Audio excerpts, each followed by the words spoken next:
자, 시청자 여러분들 안녕하십니까, 슈퍼 송키입니다. 오늘 해볼 얘기는 제가 이전 영상에서 그 6월달쯤에 부동산 공매로 낙찰을 받은 영상을 올린 적이 있습니다. 이전 집주인분께서 빚을 져가지고 그 부동산이 공매로 물건이 올라와가지고 제가 그거를 이제 입찰을 해가지고 낙찰을 받아서 그게 제 소유가 되었습니다, 부동산이. 그래서 뭐 우여곡절이 되게 많았어요. 처음 낙찰 받아보는 거기도 하고 큰 돈이 오고 가는 거다 보니까 막 패닉이 와가지고 어떻게 해야 되지 정말 많이 힘들었었습니다. 근데 부딪혀보니까 되더라고요. 그래서 지금은 잘 처리가 돼가지고 거기에 제가 집주인으로서 그 세를 놓고 월세를 받는 청년 빌라 주인이 되었습니다. 근데 그 전 집주인이 거의 2달 동안 집을 나가지를 않아가지고 정말 생고생을 했습니다. 별의별 짓을 다 해봤던 것 같아요. 결국 내보냈는데 뭐 안 되는 건 없더라고요, 해보니까. 그럼 오늘은 이 집주인, 예전에 살던 집주인을 어떻게 내보냈는지, 무슨 과정이 있었는지, 무슨 일이 있었는지 한번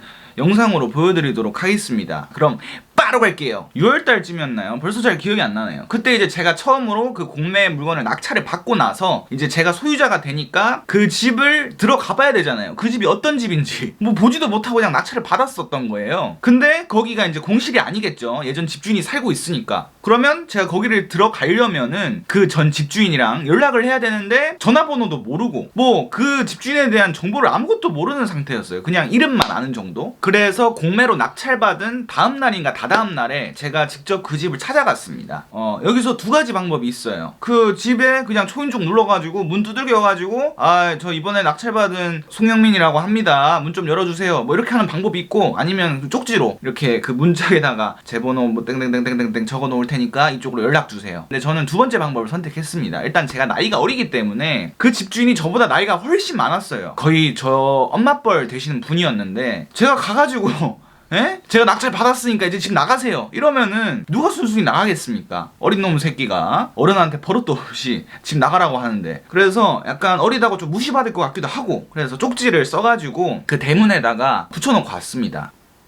그러고 기다렸죠. 연락 올 때까지. 저는 뭐 기다릴 수밖에 없으니까 한 3일이고 4일이고 기다렸어요. 근데 연락이 없습니다. 슬슬 이제 불안해지기 시작하더라고요. 그래가지고 그냥 이대로 계속 기다릴 수는 없겠다. 그리고 제가 지금 서울에 살고 있는데 거기가 인천이에요. 그래서 왔다 갔다 하기도 제가 이제 자차가 없으니까 힘들잖아요. 제가 봤을 때 뭔가 조치를 취해야겠다 이런 생각이 들어가지고 두 번째 방법을 썼습니다. 그게 뭐냐, 내용 증명이라는 건데 제가 이제 작성을 했거든요. 자, 뭐 이런 서류예요. 이거 뭐 주소가 적혀있어서 보여드릴 수는 없고, 뭐 내용은 이런 거예요. 수신인과 면담을 하기 위해서 빌라를 방문해 대문에 번호를 기입하여 연락을 달라는 메모를 남겼으나 아직까지 연락이 없어 부득이 아래와 같이 서면으로 통보를 하니 현명한 판단을 하시기 바랍니다. 이제 이 내용 증명 수신 후에도 7일 동안 연락이 없을 경우에는 협의할 의사가 없을 경우로 간주를 하고 인천지방법원에 명도 소송을 제기할 것입니다. 이런 내용이에요. 그러니까 이게 좀 안 좋게 말하면 협박일 수도 있죠. 협박. 약간 겁을 주는 거죠. 너 여기서 안 나가면은 진짜 큰일 날 수도 있다. 그러니까 빨리 나한테 연락을 해달라. 근데 연락을 해주면은 원활하게 대화가 진행될 수 있다. 뭐 이런 내용인 거예요. 이런 그 내용 증명을 받으면 당연히 이제 사람으로서는 빨리 연락을 해야겠다 이런 생각이 들겠죠. 이제 그런 것 때문에 내용 증명을 보내는 겁니다. 우체국 통해서 보냈고요. 이게 나쁜 거 아니냐 이렇게 생각하실 수도 있는데, 생각해보면 제가 집주인이잖아요. 저는 얼마나 답답하겠습니까? 제 집인데 제가 들어가지도 못하고 몇 주 동안 드디어 집주인한테 연락이 왔습니다. 전 집주인한테.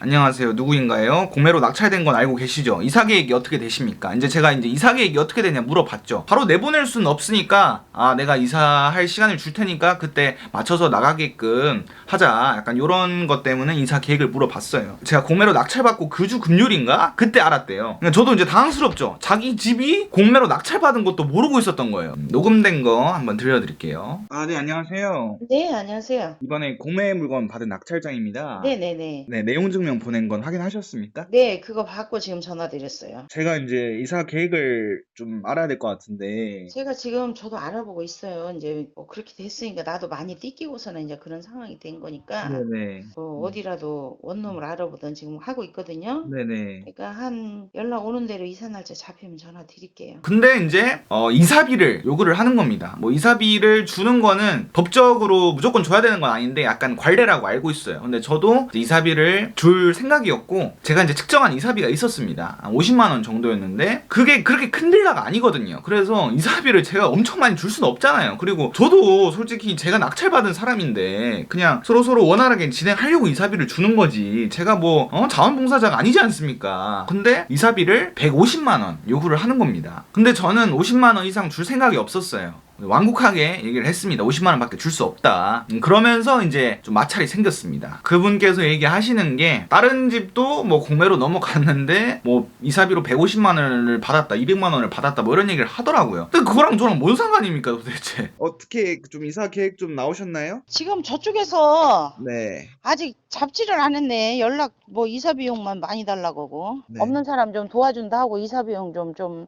생각해 달라고 저희가 말씀드렸습니다. 이사 비용은 일단 50만 원으로 측정해 주셨거든요. 다른 사람들은 안 그러던데 어떤 분은 150 달라고 하라거든데 이사 비용은 어차피 내가 잘못돼서 가는 거니까. 예, 근데 이사 비용 네. 자체가 원래 이제 원만하게 합의하기 위해서 이사 비용을 네. 지급을 해드리는 건지 저희가 의무적으로 지급을 해드리는 게 아니거든요. 아, 그러니까 네네. 그래서 이렇게 해준다고 그 얘기를 하더라고요. 아, 좀 없는 사람 도와준다 하고 좀 도와주시면 되지 뭐. 그러면서 제가 이제 계속 기다렸습니다. 그래서 문자도 계속 보냈고요. 연락도 안 주시고 전화도 안 받으시고 어쩌시자는 겁니까? 자꾸 이런 식으로 차일피일 미루시게 되면 마냥 기다려줄 수가 없다. 이제 명도 소송으로 진행하겠다. 뭐 이런 내용의 문자를 보냈습니다. 그러고 또 이제 한 달 기다렸는데 이사를 한다고 하더라고요. 딱 이사는 당일날 제가 전화를 했습니다. 그때 이제 고향에 내려가 있었는데 전화를 해가지고 이사를 했으니까 공실이잖아요. 집이 비어 있잖아요. 그러니까 제가 이제 들어가야죠. 그러면 비밀번호를 알아야 될 거 아닙니까? 그래서 제가 비밀번호를 알려달라고 했어요. 비밀번호를 받으면 그리고 내가 이사비를 지급을 하겠다. 그렇게 이제 문자로 보내달라 했는데 또 며칠이 지나도 비밀번호, 그 도어락 비밀번호를 안 알려주는 겁니다. 뭐 어쩌라는 건지 저보고 뭐 이사비를 달라는 건지 뭐 집을 들어가라는 건지 말라는 건지 근데 끝까지 안 알려주더라고요. 전화도 안 받고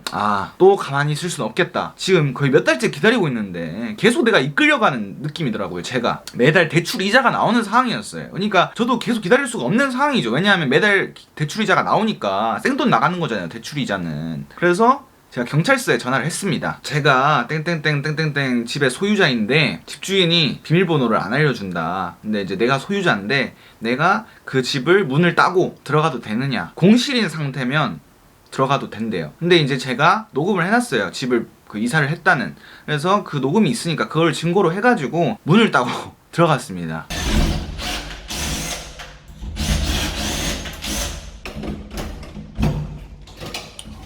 집이 뭐 상태가 그렇게 썩 좋진 않았어요. 진짜 완전 개판이었습니다. 화장실 물도 안 내려가고 집에서 냄새는 엄청 나고 약간 그 꾸리꾸리한 냄새. 그리고 집에 물이 안 나오는 거예요. 물이 안 나와가지고 거기 어디죠? 그 수도 공사인가? 거기에다 이제 전화를 해보니까 돈을 안 냈대요. 또 그 수도비를 몇 달 동안. 그러니까 물이 끊긴 거죠. 쉽게 얘기해서 돈을 안 내가지고 물이 끊긴 겁니다. 그래서 그 돈 또 제가 다 내고 전기세도 내고 가스요금까지 내고 그 돈만 거의 7만 원 정도 냈던 것 같아요. 네, 여기까지입니다. 그렇게 해서 집주인을 내보냈습니다. 약해 보이기 싫어가지고 다 문자랑 전화로 해결을 했습니다. 네, 그 집주인 얼굴도 못 봤어요. 결국은 정말 좋은 경험이었습니다. 그래서 다음에 공매나 경매로 물건을 낙찰받으면 그 누구보다 이 명도를 잘할 수 있겠다. 이런 자신감이 좀 생겼습니다. 이 명도라고 하거든요. 이걸 내보내는 과정을. 제가 이번 일을 계기로 얻은 것은 부딪혀보면 안 되는 건 없다. 일단 시도해보고 일단 뭔가 해보면은 당연히 막히는 게 있겠죠. 막히는 부분이 있는데 이거를 다 이렇게 뚫고 지나갈 수 있어요. 그거에 맞게 다 해결할 수 있는 방법이 있더라고요. 네, 오늘 영상은 여기까지고요. 그럼 오늘도 좋은 하루 되시고요. 저는 또 언제 영상 올릴 수 있을지 잘 모르겠습니다. 요즘 학교가 너무 바빠가지고 또 언제 찾아뵐지 모르겠지만 다시 돌아오도록 하겠습니다. 슈퍼송키였습니다.